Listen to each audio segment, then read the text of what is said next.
Andy, if you can just share your screen, I'll just talk over it with the slides because I can't do share screen for some reason here. Okay, we're live.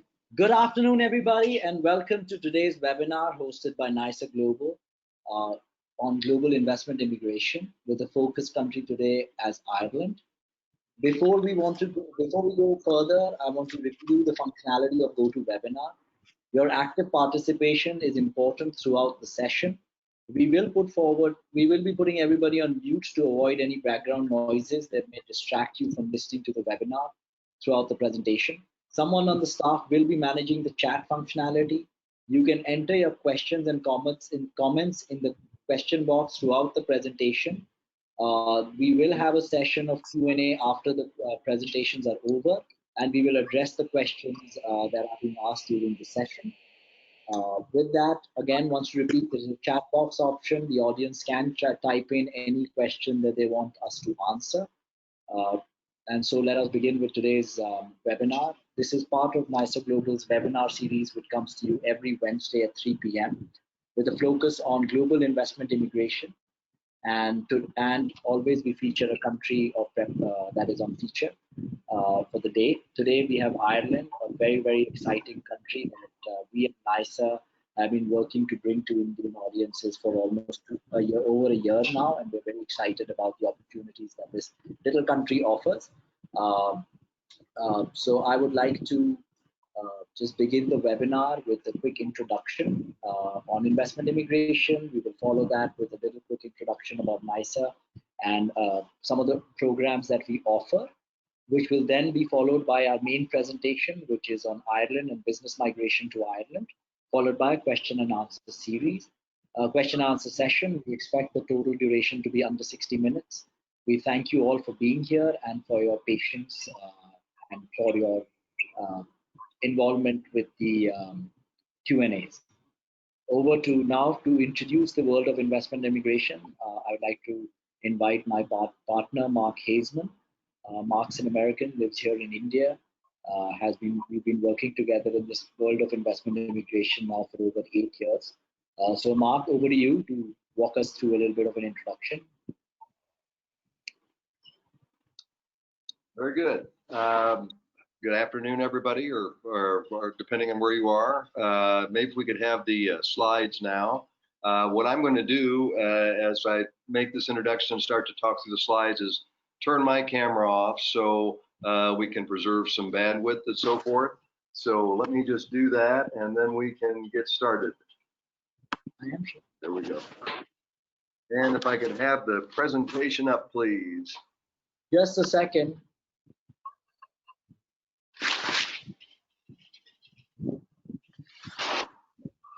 Just a sec, Mark. Sorry, there seems to be. No worries. No worries. Maybe I could start to kind of walk through things as the screen's coming up. Most of you attending know that migration's probably as old as mankind itself. When we roamed freely and settled where we found the best protection, shelter, and food. Today, the world's bordered. Each bordered country has its own socio-economic, political, religious experience, its own distinct culture. People born in one place desire and often move to another place. Take my own situation, for example. My German forebears traveled to America in the late 19th century. I see we're up now. And so today I'm a fourth generation American, even though my ancestry is 100% German. So, you know, as we like to say, the world is your oyster. It is estimated that globally 250 million people live in a country in which they were not born. India itself has seen migration over hundreds of years. The Indian diaspora can be found in most every country on earth, in some cases going back generations, many generations. In the recent past, post-independence Indians have mostly migrated through foreign education pursuits, leading to jobs in the new country, and ultimately becoming residents and citizens. This has given way to another popular trend, that of family link migrations, where a foreign citizen sponsors a sibling, a spouse, or a family member.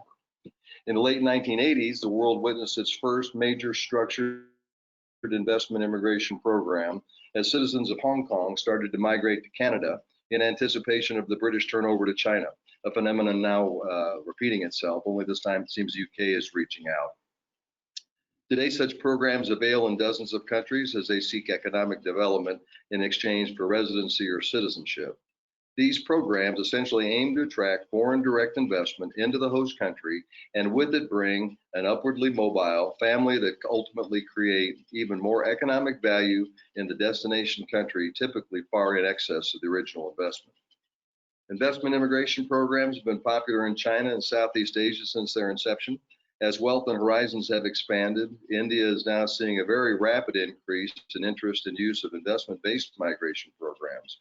We at NYSA have been a front runner in this field starting in 2012 and have had the privilege of working with hundreds of families through their migration journey. We're proud to present new and emerging opportunities in these segments to our audiences in India. Can I have the next slide? Basically, there are three routes to a passport that we see through the investment process. Some countries you can invest into, and just by nature of your investment, you have a passport. In some cases, you have to go through a permanent residency step first. So you somehow take the steps to become permanent residents, and then after some other period of time, you are eligible for full citizenship in the passport. Another method is that you might go on a business visa or a work visa, which then once you're on that for some period of time, then you become a permanent resident for some period of time, ultimately matriculating to a passport. So those are sort of the three routes that we see in most countries. Countries and programs vary, around the world. You'll see the list here. Some countries, that go direct to citizenship. You'll see on the right side of the screen there. On the left are those that require some sort of residence in advance. We like to say that this ebbs and flows because what the requirements are, what the programs are in any given country can change virtually month to month. Next slide. At NYSA, we take an institutional approach to investment immigration. And I think if you can just go right on to the next slide. Basically, our services include investment immigration, skilled migration, and business investment advisory to the United States. Investment immigration being purchasing a property, investing in a business, doing something that of an investment nature that spurs economic development. Skilled migration being where a country is looking for certain skills and so offers residency and citizenship based on that. And then we also have a practice where we, in particular for the U.S., do business investment advisory. Next slide, please. At this point, as we're about to talk here, I'd like to turn it back over to Pankaj Joshi, the founder of NYSA. Since 2010, Pankaj has led the firm in helping hundreds of families expand their international footprint. He's widely published and featured in national and international publications such as the Economic Times and Fortune magazine. He's spoken at and/or hosted numerous conferences in conjunction with major Indian media, such as the Times of India and CNBC. Pankaj is widely acknowledged as one of the foremost experts in India on the subject of economic migration. Pankaj and the entire NYSA team work tirelessly to help those interested in migration make a decision of a lifetime. We work very hard in making sure that you make the most well-informed decision possible, and once taken, that process is transacted flawlessly. So over to you, Pankaj. Thank you, Mark. Continuing to Mark's introduction about NYSA, NYSA has grown to offer many products in the world of investment immigration. We work with many programs which are citizenship by investment, those that are residency by investment, and those that are business migration that ultimately convert into a residency leading to a passport. I'm just going to quickly do an introduction on some of the programs that we work with today. The US, a hot destination around the world and a destination of choice. The US has, we work with a program called the EB-5 program. This was introduced in 1990. It has evolved since then to become a direct and an indirect investment product. Today, the minimum investment requirement is $900,000, which increased from $500,000 last year till last year November. It is a job creation program, so the investment must create 10 new jobs per investor. and you can expect a cost associated about $75,000 to $100,000, including processing and attorneys and visa costs. It includes the family, investor, spouse, and all unmarried children under the age of 21. It is a straight PR or green card, as it's popularly called. The flip side of the program is that it's slightly slow to process. It takes a few years to get through the process and get to the PR stage.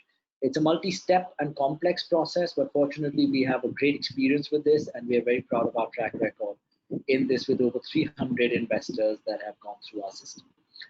We currently have a project that is a regional center on indirect investment. It is promoted by a New York listed major investment bank.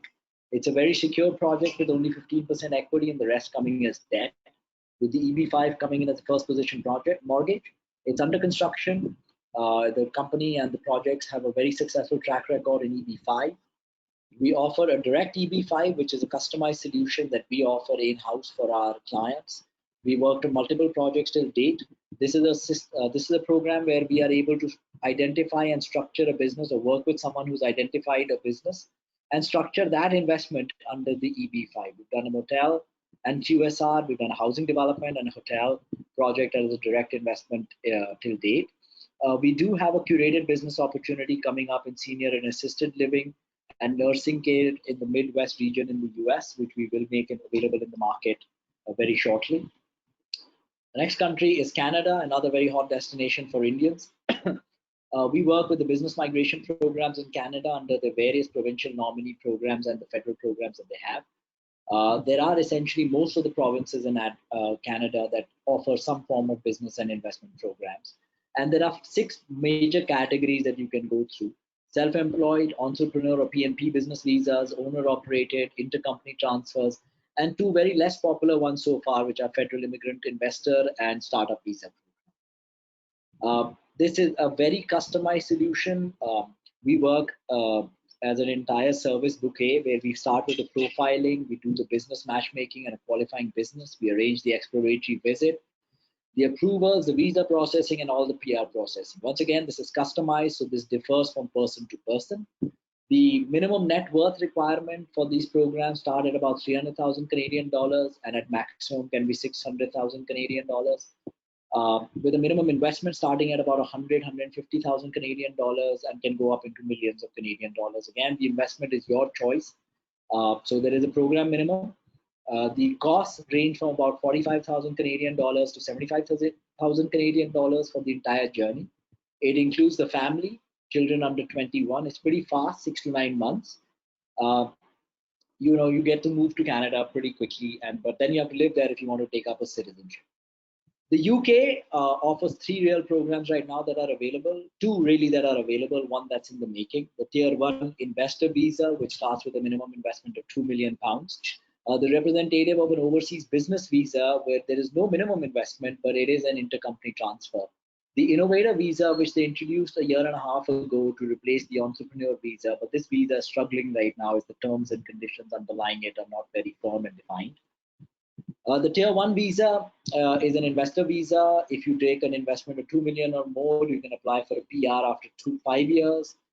5 million is 3 years, and 10 million or more is 2 years. It includes children up to 18. It's very fast to process, 2 to 6 weeks. You have to move to the UK. Citizenship is only after 5 to 6 years, about 6 to 7 years really, after you start the program. There are very stringent investment selection rules. The portfolio that you can invest into is very limited and defined by the government and the program. The ROB visa is a program that is essentially targeted for qualifying senior executives of companies, of a foreign company, to move to the UK to set up a UK branch. There is no minimum investment, but the foreign company must have a credible business plan, which makes sense for the same type of business to be set up and expanded in the UK. The limitation here is that the person who moves can only work for the UK company for the first 5 years till they get to a PR. There is no minimum investment. There is an associated fee, which is about £50,000. It's pretty fast, 3 to 12 weeks, you'll pretty much be in the UK. It's a very cost-efficient option. The dependent partner is free to take up any employment. So the spouse does get an open work permit. The citizenship on the downside is only after 6 years of residence. You have to live in the UK to get the PR for 185 days per year for 5 years, and a passport requires 285 days per year for 5 years. So it is a visa which basically makes you live in the UK. The UK Innovative is a class which is currently in the making. While it is supposed to have a low investment threshold, the rules and regulations are not well defined. We expect a lot of problems when you try to convert to a PR. So this is not something that we are advocating at this point, but we will once the rules become clearer. A country in Europe that moving on to Europe, a country in Europe that offers a pretty good visa program is Portugal, which is a gateway to the European citizenship. There are various golden visa programs. The three that we work with are the real estate investment and the create the 10 jobs investment, which is on hold right now because of COVID, so we will not talk about it today. We do have the 350 and the 500,000 euro real estate investments available. It's a pretty fast processing, about a month to a few months for biometrics, a few months to get the golden visas. You're free to work, live in Portugal. Everyone gets public education and healthcare. The good part with this is it only requires a minimum of 7 days a year in Portugal over the next 5 years. That still makes you eligible to get a passport in Portugal, which is a full European passport, which allows you to move anywhere in Europe. The other good part about it is that it includes 3 generations, spouse and dependent children. There's no age if you can count them as dependent, and dependent parents and parents in Europe. So that makes it a program that you can take the whole family. We currently have an investment available, which is the Marriott Hotel in Porto, gives you a 2% return. This is the 8th project by this developer. We've had a very successful track record with this developer so far and this program. Then let's moving on quickly to the citizenship by investment program. Cyprus, a full member EU country. It's essentially a 2 million euro real estate investment that we offer. There are service fees associated with it, with a 30 and 40,000 euros and above. Again, it is easy to process. Malta, again, a full member EU state, which means for Malta and Cyprus, since you get a passport, you get the ability to live and work anywhere in the European Union very quickly. Malta is a donation program, $650,000 donation, plus a $350,000 purchase of property or a $16,000 per year rental, plus a $150,000 investment in government bonds. The only thing with Malta is that you don't get the passport first up. You do have a 12-month residency. You have to show that you've had that apartment or that property for a year before they give you the passport. There are associated fees with it, which are listed on the slide. Montenegro is the new European country on the block. It's not a full member EU state, but it is a low investment. It's 100,000 in government donation plus 250 or 450,000 euro real estate in the north and the more developed south part of the country with associated fees. Turkey, and again, a European country in the making, so to speak, few years away, which offers a citizenship, which is a real estate investment of 250,000. With a 3-year hold time, we have a buyback project available in Turkey, which is pretty excellent. There are associated service fees for this. Then the Caribbean countries, Dominica, very easy, 100,000 donation, straight away passport, or a property purchase of $200,000. Grenada, this is interesting because it is a country that offers an E2 visa with the US, 150,000 donation or 150,000 donation. So really, there are 2 funds that you can donate to with associated fees. St. Lucia, 100,000 contribution or a 300,000 property purchase or bonds or business investment. Again, the most popular one is the 100,000 government donation. Again, associated fees with it for the family members, etc.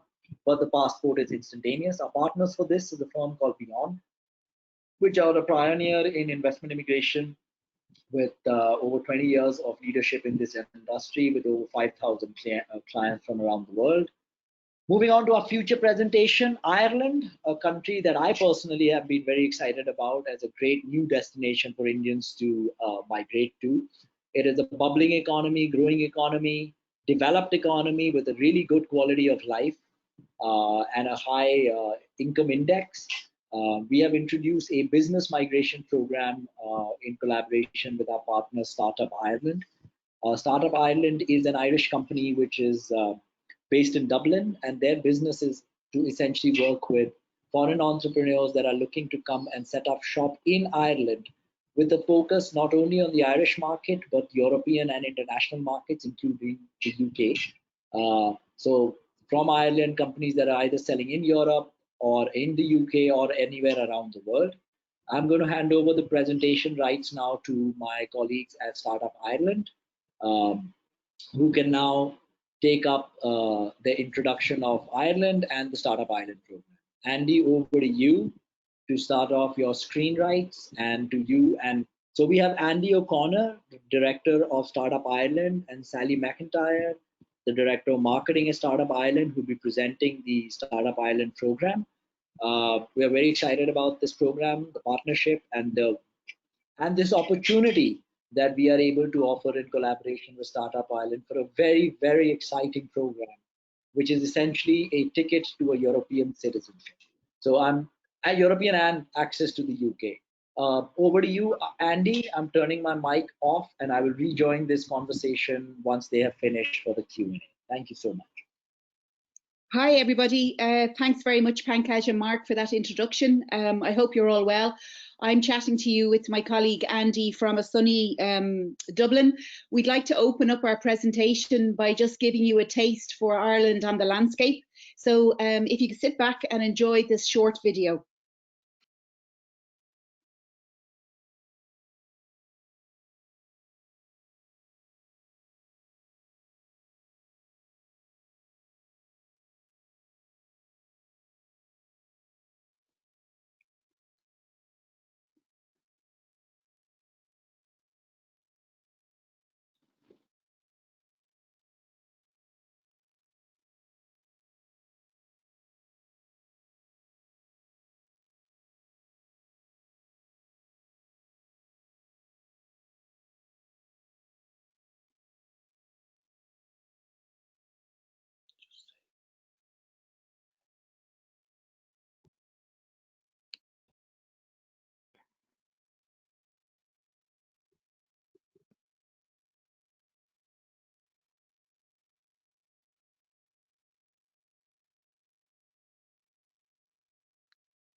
So thanks very much for that, Andy. Just to give you a brief synopsis on who we are and what we're about. The team at Startup Ireland have been involved in the whole area of startup and startup businesses for a number of years now. We have a global strategy investor, Rich Corbett, who is originally from the US but is now living in Ireland. We have an investor team made up of Andrew Parrish. Finn Murphy is our strategic advisor, and Andy and myself work solely on the Startup Ireland team in terms of supporting and providing services to individuals and families who wish to relocate to Ireland.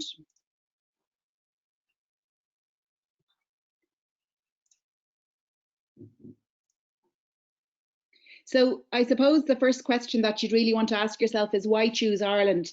As you can see from the video that we just showed there, we have a beautiful landscape. We're located just off the coast of Europe. We're a member of the EU. We've been voted as the top 10 friendliest place in the world to live. We're well recognised as having one of the best free primary and secondary school education systems. We're the 4th best in the world in terms of countries to do business with, and I'll touch a little bit more on that as the presentation progresses. Our government is committed to supporting new and established businesses, and even through the current COVID crisis, the long-term plans for the Irish government moving forward with Europe and Ireland individually as its own independent country is to commit to supporting small to medium-sized businesses. We're the 6th place in the world for top places to live, and we're a full European member. Now, that point is quite relevant when you consider that the United Kingdom have recently left the EU, so Ireland is the only English-speaking member in the EU currently. We're ideally positioned to access UK markets, but that also has a big bearing in the American market also, as Ireland continues to be a bridge to North America for many of the world's leading businesses, such as Apple, Microsoft, Google, Facebook, Dell, Intel, Airbnb, PayPal. These are just a few of the large organizations that have a base and an organization in Ireland. Many of you will know that Ireland has a very competitive economy. Ireland offers low corporation tax. We have a high overall productivity levels, as well as a well-educated workforce and population. And our smart business approach has always led to successes for large and small organizations that establish themselves in Ireland.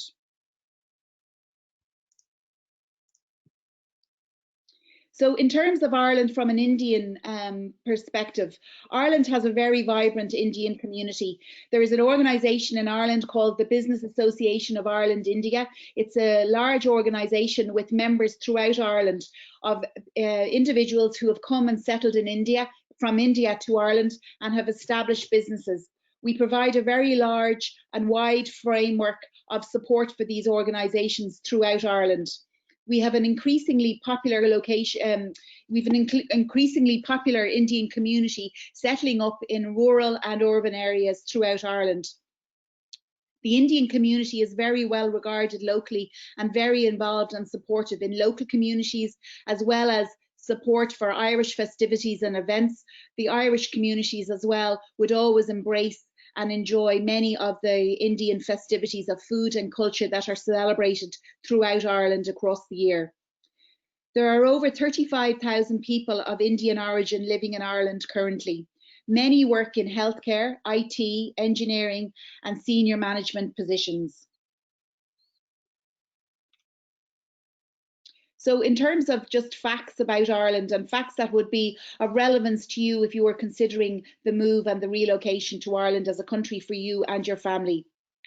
Ireland has come up high in the Global Equality and Prosperity Index. Living standards in Ireland from an income perspective is rising. We're one of the 10 richest countries. We're a very friendly country. Ireland has one of the best educational systems in the world. Urban and rural, Ireland has both cities that are exciting from a cultural perspective, but also amazing and beautiful countryside and coastlines. From a culture perspective, the Irish are a very welcoming society. We're very friendly and very social, both internationally and nationally. We place an awful lot of relevance and importance in the rearing of our children to understand the importance of being friendly, welcoming to all nations. Ireland is a peaceful country, and although today in Dublin it is sunny, we do suffer from the odd wet day, but no extreme weather conditions.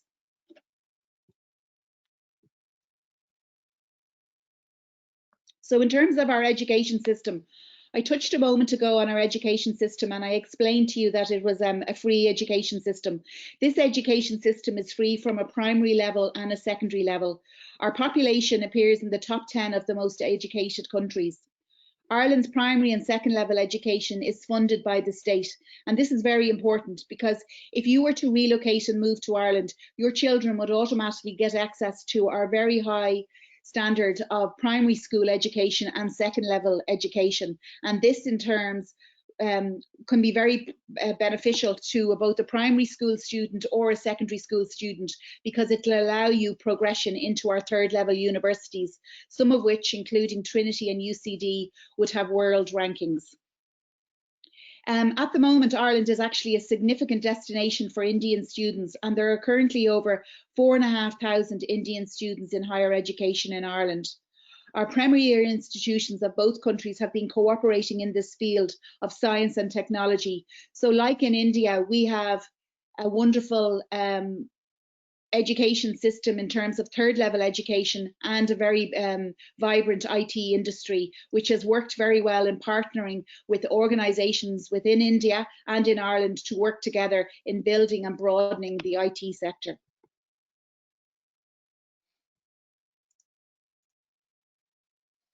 So in terms of the startup community, as I said at the very start of this presentation, the Startup and Startup Ireland is involved in an organisation called the Startup.com, and we would regularly provide funding and supports to a lot of startup businesses in Ireland. But equally, this business idea came from Ireland's startup community in general. The Irish government provides support for enterprise of all sizes in Ireland, and they do this through funding, management development, mentoring supports, marketing supports, and trade promotion. And the organisations that provide this work on a world scale. So Enterprise Ireland would have locations throughout India and throughout the world, and they would generally be forging relationships in innovation, technology, pharma, in cementing relationships and organising the setting up of businesses, small to medium, in Ireland and throughout the world. We also have local enterprise offices, and the purpose and the focus of these local enterprise offices is to provide this support and framework to small, medium-sized businesses. Intertrade Ireland is also another organisation that looks after the importing and exporting of business and organisations to Ireland and the world.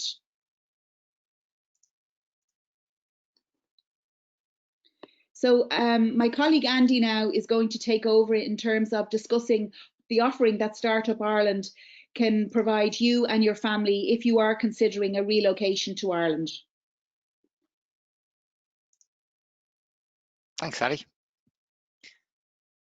I'll switch on my webcam briefly just to wave at everyone there. Hi, India. I think it's a bit later over there than it is over here. It's still the morning time over here. And what I'm going to do is just give you a very brief overview of the program, and then we'll just open it up for some questions later on, I think more so, because I think there's a few questions coming in already there. So just a couple of slides on the program then. So it's a relatively new program in Ireland, and it's quite new for Europe as well. So with the whole Brexit thing, I suppose, you know, Ireland is ramping up in terms of being the premier spot for sort of the headquarters for businesses and sort of access into Europe. And as Sally mentioned before, we would be the only English-speaking country in Europe, which or in the European Union anyway, with the advent of Brexit. In saying that, the UK is just a stone's throw away. So people swim the channel quite often, 20 miles from Ireland to Wales. If you were to fly over to London, it might take an hour, 10 minutes, and cost anything between 35 and 55 euros. So it's I know we travel over to London quite a lot, but anyway, in terms of our program, what we saw was an opportunity to offer, I suppose, international entrepreneurs an opportunity to move to Ireland and set up their either an existing business and to set up a European headquarters, or to travel to Ireland with a business idea and to be able to set up in Ireland. But when we explored how we would what a person would need to in terms of supports if they were to relocate from somewhere like India and to move to Ireland, you know, there's an awful lot of challenges, I guess, it comes with that. It's not a small decision. There's an awful lot of things to think about, and there's a lot of family aspects to think about, and it's a big commitment to relocate, but also there's a lot of business sort of aspects to think about as well. And what we want to do is we want to offer you to be the bridge to accelerate your business transition to Ireland. And so what that looks like is we provide a full spectrum of services, starting with the nuts and bolts, like company formation. We have reputable lawyers, accountants, and what we do is we use our partners in Ireland to be that bridge for you and to be able to form a company, both meeting all of the regulations and requirements, but also to be cost effective as well. And as part of the visa, overall visa application, if you were forming a company, for you to be eligible for the visa, then your company would need to have an Irish director as well. So Startup Ireland can provide that facility where a Startup Ireland director can be provided, where you'd retain 100% of the company, you'd pay them a minimum salary, and it allows you to meet the criteria for the visa. But also the Startup Ireland director then becomes our bridge to you, and they are basically able to provide you then with some local business acceleration, some mentoring. So we try and get you a director that would be relevant to your field, and then to be able to provide networking and contacts as well. And so what we then provide is not just sort of the nuts and bolts of business. Then we provide as much, we aim to provide as much support as we can in the sort of months leading up to your transition over to Ireland. And so we really have the local knowledge and the startup experience then to make it happen. I mean, Startup Ireland itself has been an organisation that's been on the go for since 2012. I mean, you'll see there's a large following on social channels like Twitter, and we're really very much engaged in the startup ecosystem in Ireland. And so from a visa perspective, then we're stepping up to provide all the services that you need from a visa perspective. It sounds complicated, and so that's where what we want to do is just make it as simple as possible for you. If you're interested in seeing if you're eligible for the visa program, what we want to do is to be able to provide you that eligibility check up front, so that you're not waiting around for weeks and months to see if the application is submitted and it's going to come back and be a success. What we want to do is to be able to give you the reassurance up front that you're going to be successful for that visa. Then we will manage your visa application, and then obviously from a lifestyle and a family and a personal level, you know, we're here to give you as much support as you need then in that relocation. So the overall, I guess the hard line of the program is that it can take up to 5 months, and it takes a bit of time for the company formation. It can take something as quick as 3 weeks. Generally, we say 4 to 6 weeks.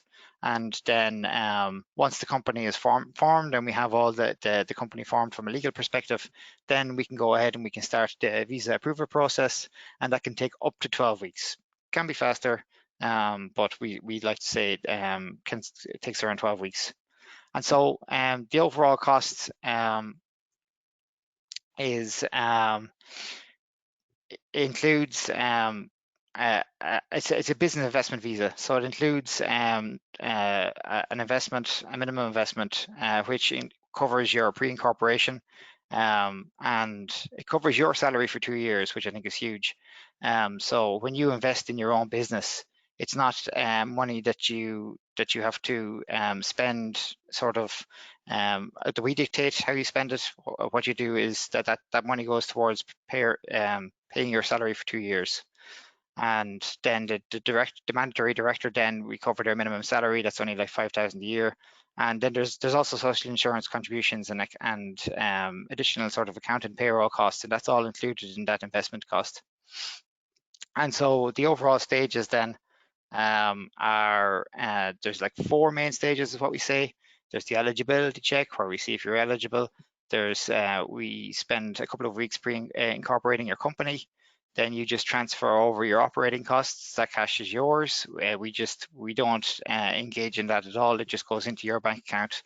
An Irish bank account would be set up for you, and you just transfer 84,000, which would be your business investment that would maintain you for 2 years. And then once we apply for your critical skills visa, it gets approved after about could be up to 12 weeks. And then within that period of time, there's about 3 months where your company is formed, but you haven't relocated to Ireland. And we see that as an opportunity then to accelerate your business, work with you from a business perspective on business planning, perhaps looking at from a marketing perspective, maybe even making the connections locally to potential clients or potential investors. There's even grant supports that could be applied for in that time as well. So we really do want to support you from a business perspective during that time. And by the time you come over, then hopefully your business is accelerated and you're ready to hit the ground running, as we say. So that concludes the presentation anyway. I think we'll pass it back over to Pankaj, maybe if you want to pick it up for a few questions off the webinar. So, thank you. We have a quick session that I'll be just concluding this with. Can I get the screen rights, please? Just 1 second. 1 second. Should come back. See.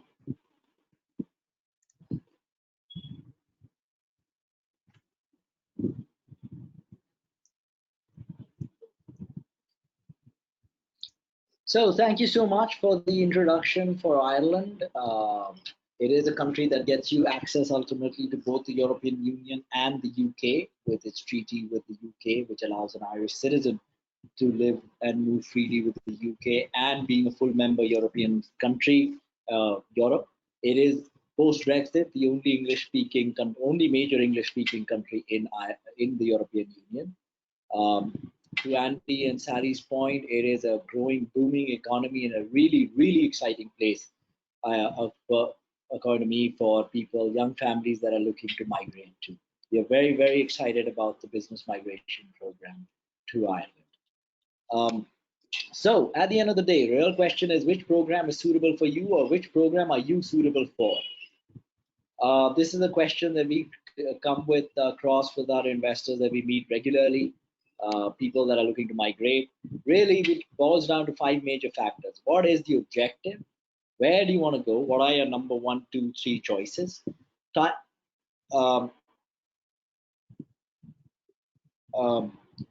is the timeline? When do you want to go? What is the investment threshold? How much can you invest? And entourage, who all do you want to include? Do you want all 3 generations? Are kids above 18? Are they below 21?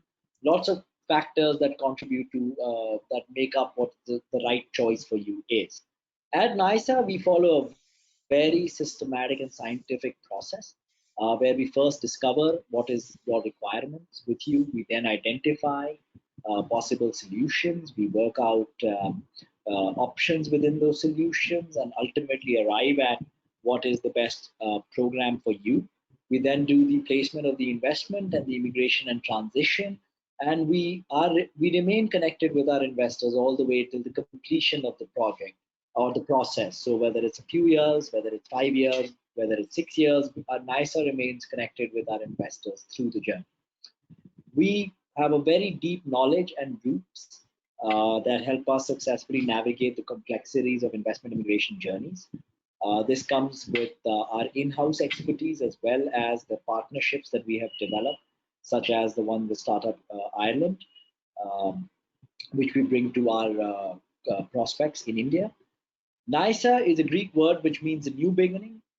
This is what we believe we do in our business, is we work with families to help them start a new life or make a new beginning, wherever they want to go, whether it's for expansion of their business, education of their children, or just to have an international identity. We've come a long way, starting off in 2020, all the way to 2018, where we were mostly focused on the EB5 US program. Since then, expanded both the coverage of our markets and clients to cover Southeast Asia and Latin America, and and the countries that we offer as immigration solutions. COVID is going to change the way investment immigration has been looked at once again. We noticed a big change in this in 2009 and 10, which is when we got into this business, post the financial crisis, as countries looked to attract more foreign direct investments into their home countries. We see that happening again. We are already seeing changes in programs coming out in Canada.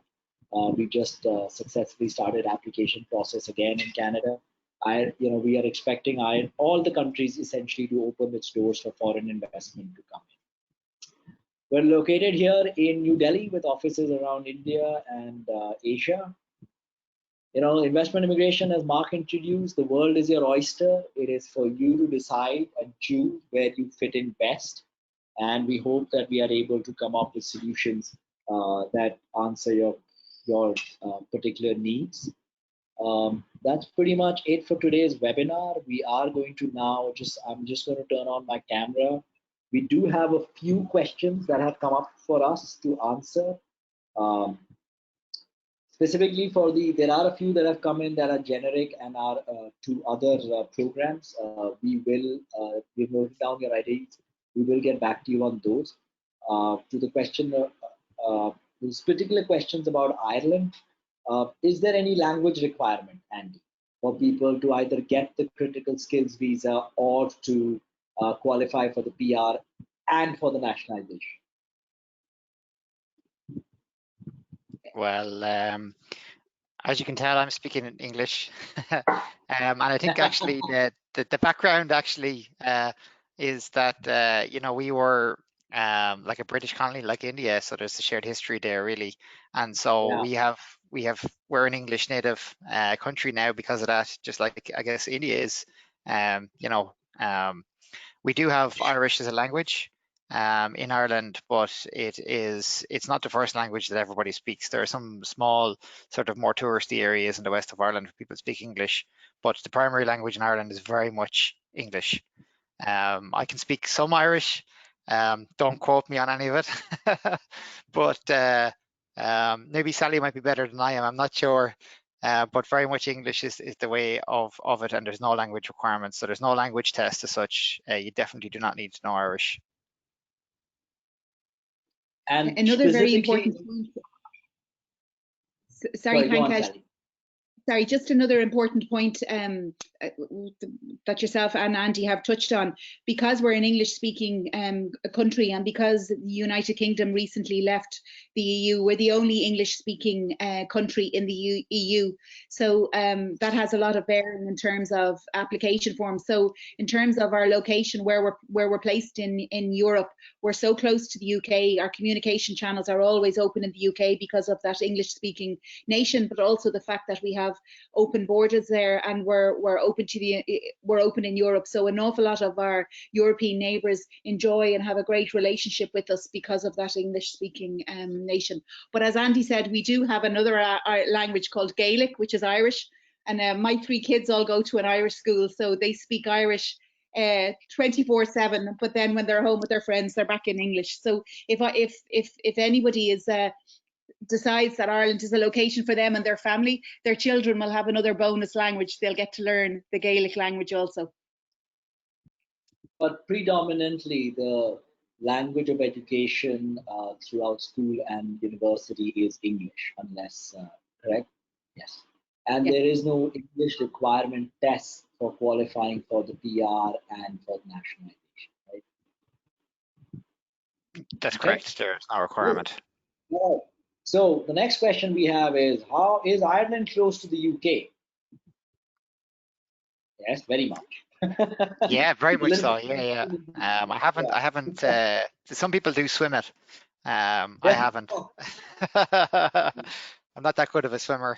Sally, you're a good swimmer. You go swimming quite often, don't you, off the coast of Dublin? Yeah, we always joke, myself and Andy, that we work solving problems, climbing mountains, and work Monday to Friday. And then at the weekends, I climb mountains on my bike, and Andy climbs mountains in his mountain rescue. So we're both very active. And actually, I just noticed, if you look at the screen there at the moment, and Pankaj probably has access with his arrow, you can see how close Ireland is to the UK there, and then equally how close Europe and Ireland is. So you know, you can fly to the UK for €15, or you could equally fly to France or Spain for a very cheap price. And if you're brave, like Andy suggests, you could even swim to the UK. Yes, yes, in the right weather.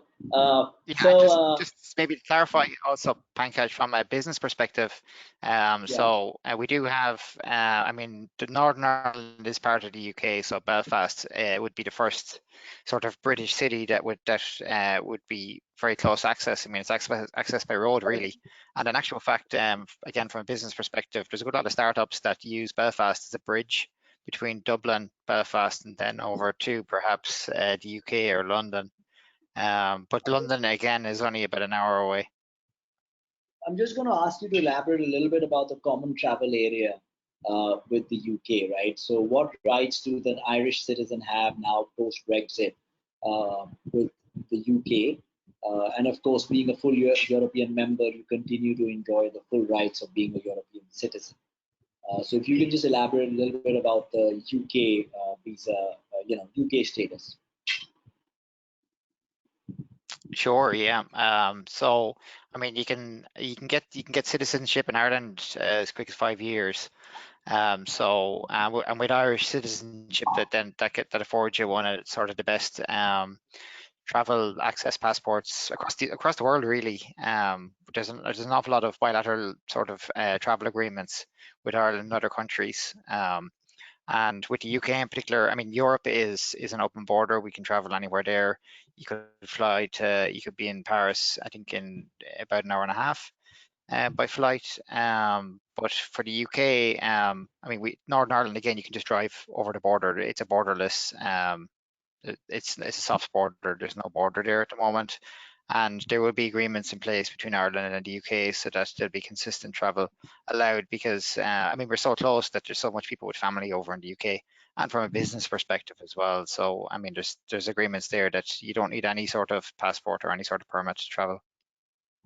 Yep. So the next question I have is that if I was the investor and I was to get the critical skills visa, what does my wife get? Yeah, so the spouse gets an automatic permit to work on the back of the primary or principal visa. So in actual fact, when a person comes over with their family or their spouse, the spouse gets an automatic permit to work and doesn't require a permit as such, can just apply for a job and get a job and work like anybody else. In actual fact, it's easier for them than it is for the primary applicant. Yeah, yes. It's always easier for the wife. Can I next question I have, okay, and this is a slightly technical one also, is that you can bring your family, so children under the age of 18, right? What is the maximum age for the dependent? 18. Now let's say I have a 17-year-old. So I'm just going to further add to this question that I've got from the audience. Let's say that I have a 17-year-old that comes with me on a critical skills visa. I'm on a critical skills visa and my 17-year-old enters on a critical skills. Obviously, my 17-year-old is 2 years away from also being eligible for a passport, for the PR, and another 3 years away from getting a passport, by which time, let's say she will be 22 years old. So does that mean that even if she's entered at 18, below 18 on the critical skills dependent, does it qualify her to be for the PR and citizenship automatically? A. B. When my dependent comes in on critical skills, will they have access to public education and Irish school fees, college fees, etc., as they move along, although they are not PR residents or citizens yet? Yeah, so dependent is is under 18. So the 17-year-old is sort of the gray area. Anything under 16 is pretty clear, because you get the first 2 years there as part of the permit, and then you're a resident, and so then you're afforded the same sort of, you're able to get the university education as such, with the same requirement as an Irish person. So I mean, it's they call it free education. There's a small sort of bursary that's required for entering, but I mean, for all intents and purposes, it's very low cost. And but the 17-year-old is the gray area, because they get to go in as a dependent for the first year. And then during the second year, then they're not technically dependent if they're 18, and so there are other options, I guess, to explore in that case. And so if that's where we do ask the age of the children when there is an applicant, and if it's 16 or under, fine. If it's 17, then what we do is we just explore, just make them aware that, look, at after the first year, we do have to explore other options then from a visa perspective. Maybe that for that 1 year, I would encourage them maybe to apply for a student visa. And so then they get the second year there, and then after 2 years they can apply for a residence permit, just like everybody else in the family. Okay, I have a question. If a business partner or partners, if there's a business partners here in India and they both want to migrate as business partners, do they have to make separate investments, i.e. start up two separate companies, or is there a way this can be combined? And I have another question which is tax related, so I'll come to that after. Yeah, so if it's a single company and it's two investors, then only one company needs to be formed. However, there is what's known as a 50-50 rule, which is why a Startup Ireland director is needed. And the 50-50 rule is that there needs to be, for 50% of, say, foreign national employment, there needs to be 50% local employment. And so we satisfy that criteria through the Startup Ireland director. And with the lowest number of hours that you could pay somebody and the minimum wage. And we also we use that Startup Ireland director, then they will be immensely valuable for your company because they have the local experience, knowledge, and they will work with you for introductions. So they'll certainly make their way there. So for the first applicant, it's pretty clear. They formed a business. They have the Startup Ireland director, and then they travel over. And then if another person, their partner, wants to travel over as well, then potentially you'd want to explore taking on an Irish employee as well. So in other words, just to explain that again a little bit, there is a 50-50 rule.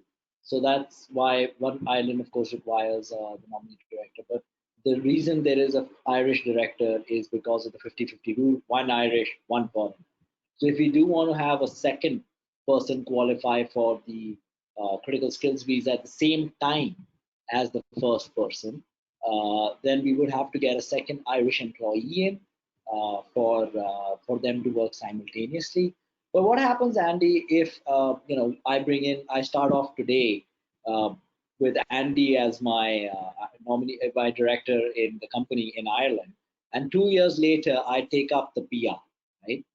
Will my company then still be eligible for a 50-50 rule to bring in a new person as a business, as a critical skills visa? That's a good question. My understanding is that as a resident, you could satisfy the 50-50 rule. As a citizen, for sure.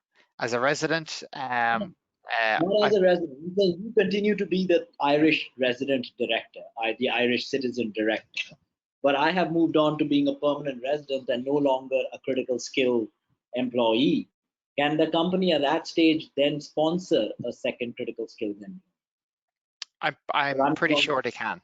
Yeah. I mean, if the person asking the question, then it is possible. It's a good question, we'll get back to the person with it. But essentially, our understanding is that once the first applicant has achieved PR status, they're no longer under the visa sponsorship, and therefore the company can sponsor another foreign worker as long as there is an Irish citizen director that continues, or if you employ a second Irish person, you can always hire another foreign worker under the 50-50. Yeah, actually, There's one important question that has come in, which I think will be an interesting one to answer, is tax situation. What is Irish tax? Ireland is home to some of the top tech companies in the world as their global headquarters, top pharmaceutical companies. So there is a tax. I wouldn't say it's a tax benefit. It is a tax environment which is very, very business friendly. Ireland is not a tax haven. Okay, guys, for anyone out there who's asking about tax, it's not a tax haven at all, but it is a tax friendly country. So they have very attractive tax benefit schemes. Andy, if you'd like to share some of that on it, For sure. I mean, historically, Ireland, I guess, needed a competitive advantage in Europe. Especially with, it needed a differentiator in comparison to other countries, and to encourage foreign direct investment. Ireland set a sort of like a competitive corporate tax rate of 12.5%. It's probably one of the more well-known facts about Ireland, and it's what encouraged the likes of the high-profile multinationals then and the tech giants in Ireland.